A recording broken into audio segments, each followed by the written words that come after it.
بسم اللہ الرحمن الرحیم۔ السلام علیکم ورحمۃ اللہ۔ شہباز حکومت کے خاتمے اور ساتھ ہی مریم نواز حکومت کے خاتمے کے متعلق مختلف صحافیوں کی جانب سے پریڈکشنز یعنی کہ پیشن گوئیوں کا سلسلہ جاری ہے، اور بہت سارے صحافی مختلف پیشن گوئیاں کر رہے ہیں کہ کس وقت کون سی گورنمنٹ جا سکتی ہے اور اس کے پیچھے وجوہات اور محرکات کیا ہو سکتے ہیں۔ یہ تو بڑا واضح نظر آ رہا ہے کہ 2-2.5 سال ہونے کے بعد موجودہ اگر گورنمنٹ کی بات کی جائے الیکشن کے بعد 2024 کے انتخابات کے بعد تو 2 سال مکمل ہونے والے ہیں۔ ان 2 سالوں کے اندر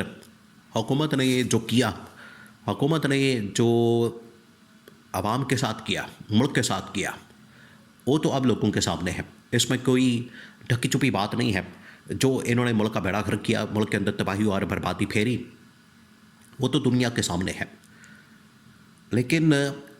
جو ان لوگوں نے اداروں کے ساتھ کیا، آئین کے ساتھ کیا، قانون کے ساتھ کیا، جمہوریت کے ساتھ کیا، میڈیا کے ساتھ کیا، عدلیہ کے ساتھ کیا، اس کی وجہ سے مکمل طور پر اب یہ گورنمنٹ دونوں نون لیگ کی وفاق کے اندر بھی اور پنجاب کے اندر بھی دونوں اس وقت شکنجے میں آ چکی ہیں۔ اور اسی کو سامنے رکھتے ہوئے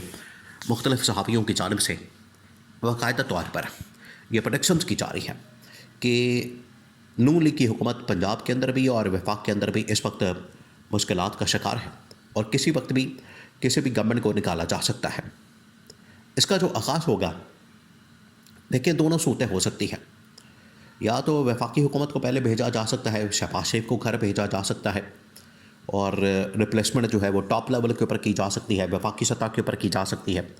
یا پھر یہ ریپلیسمنٹ پہلے پنجاب کے اندر ہو سکتی ہے، پنجاب کے اندر یہ تبدیلی آئے۔ اور اس سے بھی حیران کن معاملہ یہ ہو سکتا ہے کہ بلوچستان سے اس باقاعدہ تبدیلی کا آغاز کر دیا جائے، کہ بلوچستان کے اندر ایک تبدیلی کی جائے۔ بلوچستان کے اندر وہاں پر جو چیف منسٹر ہے، بلوچستان کے اندر جو وزیر اعلیٰ ہے، اس کو پہلے ہٹایا جائے اور اس کی جگہ ایک ایسا کینڈیڈیٹ لا کے بٹھا دیا جائے۔ ابھی بھی حالانکہ جو کینڈیڈیٹ موجود ہے اسٹیبلشمنٹ کی مکمل سپورٹ کے ساتھ، اسٹیبلشمنٹ کی حمایت کے ساتھ، لیکن اگر وہاں پر ہے تو ویسے نون لیگ اور پیپلز پارٹی کے سپورٹ کے ساتھ، تو پیپلز پارٹی اور نون لیگ کو مائنس کرتے ہوئے مکمل ایسا ایک فارورڈ بلاک بنا کے وہاں پر گورنمنٹ بنا دی جائے، جس میں نون لیگ اور پیپلز پارٹی کا بالکل بھی کردار نہ ہو، رول نہ ہو، تو یہ تبدیلی کا آغاز ہو سکتا ہے۔ اب سہیل وڑائچ نے بھی ایک کالم لکھا ہے اور حامد میر کا بھی ایک نیا بلاگ سامنے آیا ہے، اور دونوں کے اندر گورنمنٹ کے جانے کے بارے میں بتا دیا گیا ہے۔ سہیل وڑائچ نے تو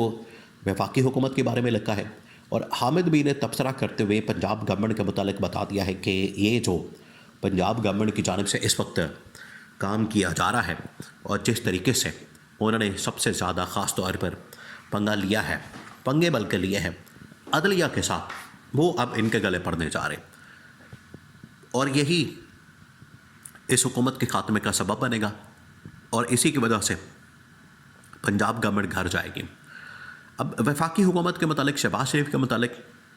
جو سہیل وڑائچ نے کالم لکھا ہے، ان کی جانب سے جو کالم لکھا گیا ہے سہیل وڑائچ نے، اس کے اندر بڑا واضح طور پر بتا دیا ہے کہ اس وقت وفاق کے اندر ٹاپ لیول کے اوپر ٹام اینڈ جیری کا کھیل ہو رہا ہے۔ اب آپ ٹام اینڈ جیری، آپ کو پتہ ہے ایک چوہا بلی کا کھیل ہے، اور انہوں نے باقاعدہ اس کا پورا خاکہ کھینچا ہے، اپنے کالم کے اندر لکھا کہ یہ ٹام اینڈ جیری چوہے بلی کا کھیل جو ہے اس وقت ٹاپ لیول کے اوپر ہو رہا ہے۔ اس میں ایک طرف جو ہے وہ طاقت کا سمبل ہے، پاور کا سمبل ہے، جس کو ٹام کہا جاتا ہے، بلی کہا جاتا ہے، اور دوسری جانب جیری ہے، چوہا ہے، جو کہ اپنی ذہانت کے ساتھ، اپنی عقل کے ساتھ، اپنی فہم و فراست کے ساتھ، اپنی چالاکی کے ساتھ وہ بچ نکلنے میں کامیاب ہوتا ہے۔ تو سہیل وڑائچ نے کہا کہ پچھلے 2 سالوں سے وفاق کے اوپر، وفاقی لیول کے اوپر اس وقت ٹام اینڈ جیری کا کھیل ہے۔ ایک طرف طاقت ہے، ایک طرف اسٹیبلشمنٹ ہے، ایک طرف بڑے مضبوط ادارہ ہے، وہ اپنا پورا کھیل کھیل رہا ہے اور مختلف طریقے سے ٹریپ کرتا ہے، مختلف حربے ہتھکنڈے استعمال کرتا ہے، مختلف طریقے سے ان کے گرد شکنجہ کسا جاتا ہے۔ لیکن 2 سالوں سے تو شہباز شریف بچ نکلنے میں کامیاب ہو رہا ہے، اور 2 سالوں میں مسلسل یہ اپنی بچت کروا رہے ہیں، یہ اپنے آپ کو بچا رہے ہیں، اور اب سروائیول میں اس وقت لگے ہیں، سروائیو ہو جاتا ہے۔ لیکن اس بار جو حملہ کیا جائے گا، اب یہ پریڈکشن کرتی گئی ہے کہ اس بار جو حملہ کیا جائے گا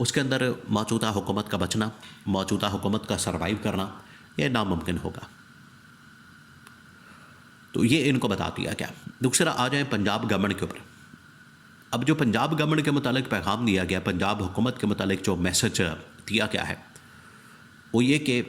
ان کو بڑا کیٹیگوریکلی کلیئر ورڈز کے اندر یہ سمجھایا گیا، بتایا گیا کہ نہ صرف پنجاب گورنمنٹ نے، پنجاب حکومت نے اداروں کے ساتھ پنگا لیا، بلکہ جو عوام کے ساتھ ان لوگوں نے کرنا چاہیے تھا، عوام کے ساتھ جو ریلیف، عوام کے ساتھ جو سلوک کرنا چاہیے تھا، بالکل اس کے اپوزٹ انہوں نے کیا کیا ہے. اداروں کے ساتھ پنگا، اور سب سے بڑھ کر انہوں نے جو لاہور ہائی کورٹ کے ساتھ اتنا بڑا محاذ کھولا، اور لاہور ہائی کورٹ کو تو ان لوگوں نے جس طریقے سے حملہ کر دیا، جس طریقے سے نشانہ بنایا، لاہور ہائی کورٹ کی چیف جسٹس کو انہوں نے لینڈ مافیا کا اور قبضہ مافیا کا سرغنہ قرار دے دیا. اور یہ باقاعدہ ایک سپیچ کے دوران، دیکھیں یہ ٹویٹ کے اندر نہیں کہا گیا، یہ ٹک ٹاک کے اوپر نہیں کہا گیا، یہ فیس بک میسج کے اوپر نہیں کہا گیا، یہ ویڈیو کے اندر نہیں کہا گیا، بلکہ ایک تقریب کے اندر خطاب کرتے ہوئے مریم نواز کی جانب سے ٹھیک اسی دن، جس دن آرڈیننس کو لاہور ہائی کورٹ نے معطل کیا، اس آرڈیننس کو معطل کرنے کے ساتھ ہی اسی دن ہی ایک تقریب ہوتی ہے پنجاب کے اندر ہی، اور وہاں پر مریم نواز نے لاہور ہائی کورٹ کی چیف جسٹس کو کیٹیگوریکلی اسٹریٹ اوے نام لیتے ہوئے انہیں جو قبضہ مافیا ان کا سرغنہ قرار دے دیا. حامد امین نے کہا کہ یہ وہ سچویشن بن گئی ہے اس وقت یوسف رضا گیلانی. اب آپ ذرا اس کو امیجن کریں کہ جو سچویشن بنی ہے وہ وہی سچویشن ہے جب یوسف رضا گیلانی پبلک میں آ کے ان دنوں میں 2011 کے اندر، اور اس وقت چیف جسٹس تھے افتخار محمد چودھری، ان کی عدالت کو بالکل ڈینائی کرتے تھے، ان کی عدالت کے اوپر حملہ کرتے تھے،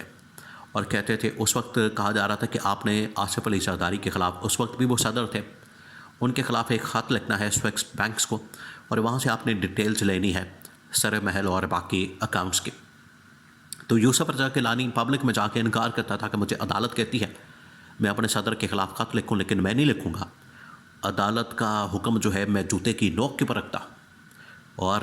یہ عدلیہ جو ہے یہ اس وقت کہا جاتا تھا کہ یہ قبضہ مافیا بن چکی ہے، ایک مافیا بن چکی ہے. یوسف رضا گیلانی کی جانب سے بھی یہی الفاظ استعمال کیے جاتے تھے. آج یہی الفاظ رپیٹ کیے گئے ہیں، استعمال کیے گئے ہیں مریم نواز کی جانب سے. یہ حامد امین نے ایک کمپیریزن ڈرا کیا ہے، اور انہوں نے کہا کہ اس کا جو انجام ہے، اس کا جو اختتام ہے،